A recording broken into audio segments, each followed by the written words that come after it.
Hey YouTubers, this is Sweet City Girl. It has been, I think, approximately about 3 months since I was last on here, and I was finally getting a push from Melissa. Um, MJ Girl, uh, you know who you are. I'm sorry. I don't know your whole screen name, but I will try to figure out this whole tagging thing and get you on here. Anyway, yes, it has been some time. As usual, I just really don't get around to it, but I'm going to try to get as much information in here as possible because I think I have a lot of helpful hints and tips, if you will, for individuals. Um, you know, everybody's experience is different, so I hope that if either you're going through what I'm going through in the sense of kind of had a plateau, more than a year out, and just trying to find your way back, or if you are just considering the lap band surgery, this is a possibility. These things happen, so kind of give you a little bit of insight into that. So, to start with, I don't remember how much I weighed before, to be very honest, in the previous video, but I am currently at 246. I'm very excited about that because I was stuck at like 262 for quite some time, which that's probably how much I was in my previous video. And right around that time, I had purchased a Groupon ticket to go skydiving, and I went ahead and it had to be used by the end of October. And I figured, hey, I've always wanted to skydive. Let me get this done for my birthday, which was on the 27th. Um, so, yay! And I knew that on my own, I had tried the routine, going to the gym 3 or 4 times a week, getting an hour in, and so forth. And there were different little things that I saw that weren't really working for me. Maybe about week 2 into the couch to 5K, my joints, my knees really just started bothering me. It was just really not a pleasant situation. So then I would stop, I would rest, and then I'd find it very difficult to get motivated and get back on. So that's what was going on there. Then, so I knew that I had to go ahead and get a trainer. So that is what I did. I contacted her and I let her know, hey, in order for me to skydive, I need to get down to 250. We have about, I think it was like about 2 months, if not like 8 weeks. I'm sorry, 6 weeks. And she's like, we got it, we're good. I was like, okay. And sure enough, through blood, sweat, and tears, okay, maybe no blood, but definitely a lot of sweat and tears, I never understood why the people on Biggest Loser would like cry and break down and things like that. I got it. I got it. And I realized, for me personally, is more of I feel if the trainer tells me to do it, I feel that she thinks I should do it. And if I don't do it well, I get down on myself. I'm, worst critic. But so we're working through it. Actually, today I am in aching pain. She made me do these crawling things, which she made them look so easy. But the reality is, I'm in pain. I feel it everywhere. Um, it was like a few laps back in the big area gym thing. But anyway, so I'm happy to report that I was able to achieve my goal. I was able to skydive, and I'll go ahead and I'll post the video here so you guys can see me just wilding out in the air. And actually, for the time of weigh-in, I was 245. I was able to get down there. So now I'm just, it's that. Well, I had my birthday afterwards, so I kind of snuck in, like, I'm not gonna lie, 2 of these little cupcakes. It was like 250 calories total. I had a few chocolate pieces. I hadn't had candy, cakes, cookies, nothing like in about 2 months, so I was craving. So I'm okay with just being up a pound. Um, so yeah, so that is that. Helpful tips. What I found that honestly has worked the best for me is finding a buddy. So Melissa, I met her online through the weight loss, group, if you will, and we kind of connected because we were both in a plateau. We were having a challenging time, and we related, and we said, hey, we need some accountability.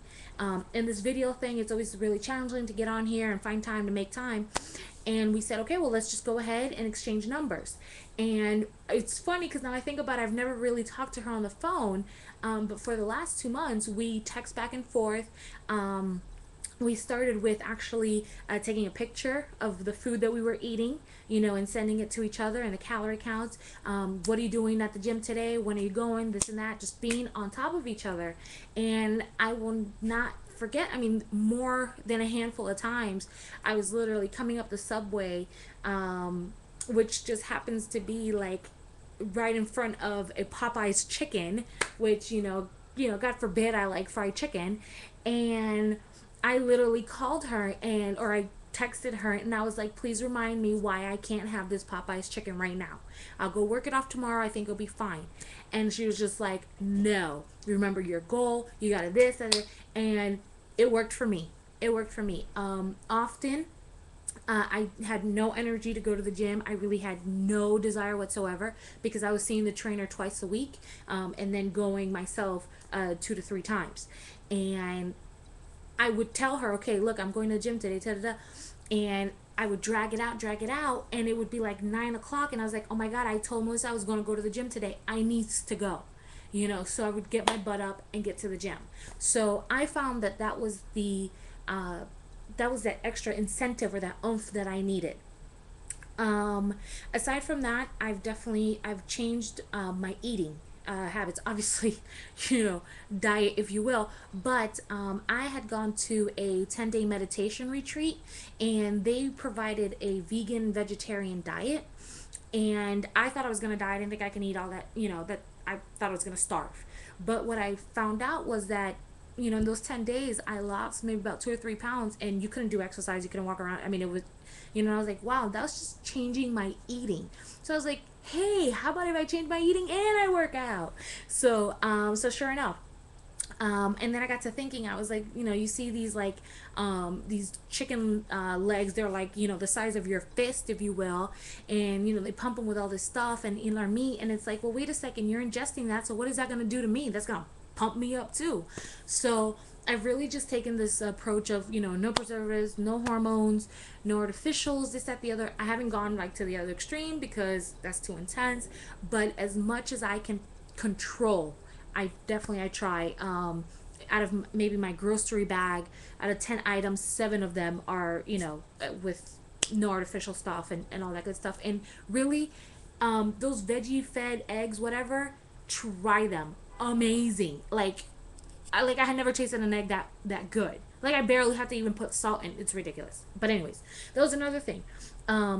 With the trainer, although my nutritionist originally from the lap band had given me a specific diet, she kind of didn't mention some key things that a trainer is more well versed in, and she got me on this regiment of eating, like, of my total calories, whatever the calorie intake would be for the for the duration of the period.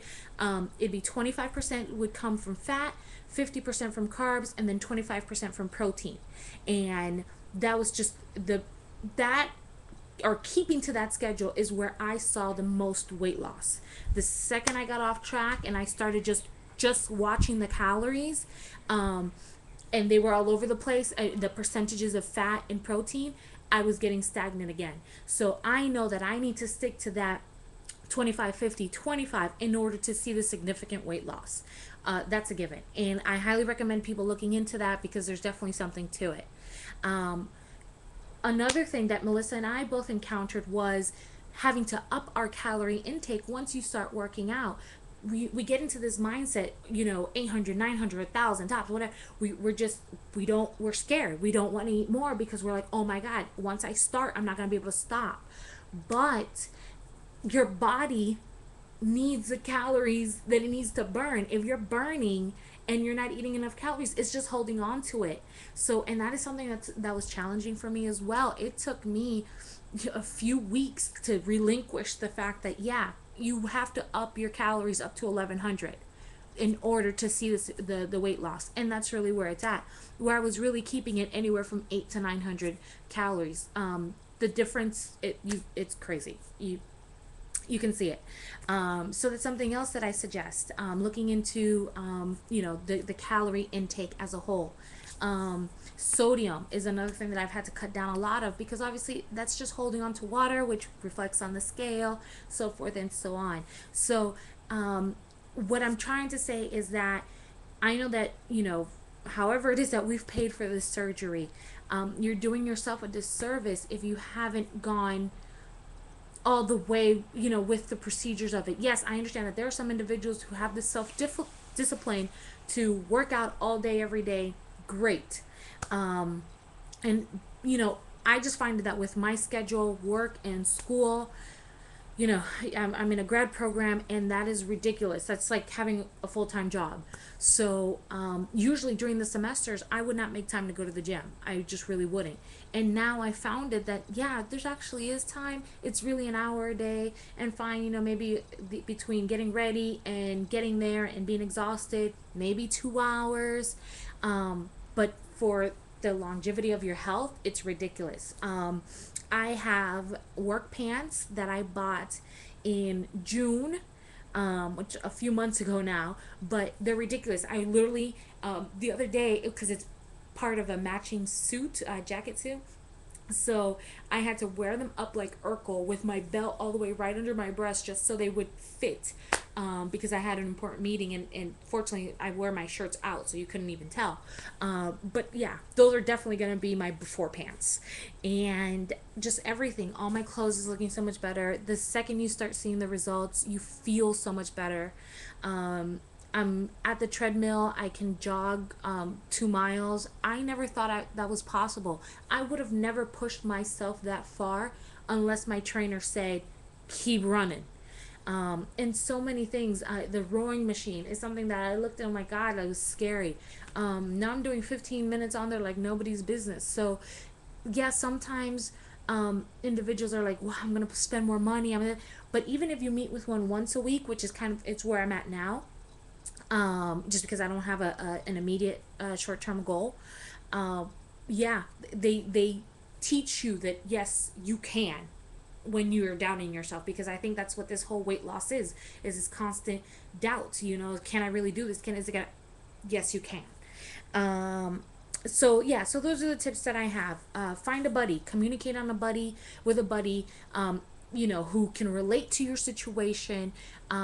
Make it a daily situation, because otherwise you disconnect, you get out of habit, and it sucks. Always don't always rely on the scale. If you start to see that your clothes is getting loose, make sure you measure yourself. Not only the scale, but you actually measure yourself, and that's where you start to see some differences, and you won't be as discouraged. Also, seek a trainer consultation. Definitely, they'll give you some pointers that either the nutritionist or the doctor really can't give you. As for my band, I feel that my band is right where it needs to be. I think it's around 6 cc's, and or just below, something like that. I don't know, or just above. It's fine. It works. I know when I'm full. I know when I need to stop eating. It's on point. You're more conscious of it, and especially when you're working out, you're so in tune with all the pains and aches in your body that you become aware. So that is that. I definitely wanted to kind of give you guys a visual. Okay, hilarious little side note. How about I got on the other day and I was looking at my old videos right before my birthday, and I went to my best friend's house and I was like, how did you let me go around looking like that? And he's like, what do you mean? I was like, I was fat. I was a big old fat girl.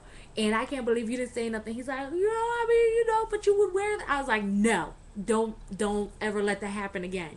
So needless to say, I think I've seen the difference, and I'm excited. My parents are like, oh my God, I can see your nipples now all the time. So let me share. I got a few seconds on here. Ooh. But this is what we got. From the side, look, it's like, look, I got a booty. Who knew I had a booty? But I feel like I'm getting that little hourglass shape there. The arms here are definitely not as flabby, and I live in Spanx that make me look all smooth, and it's all nice. And even more exciting, my little back flaps they're off the bottom layer.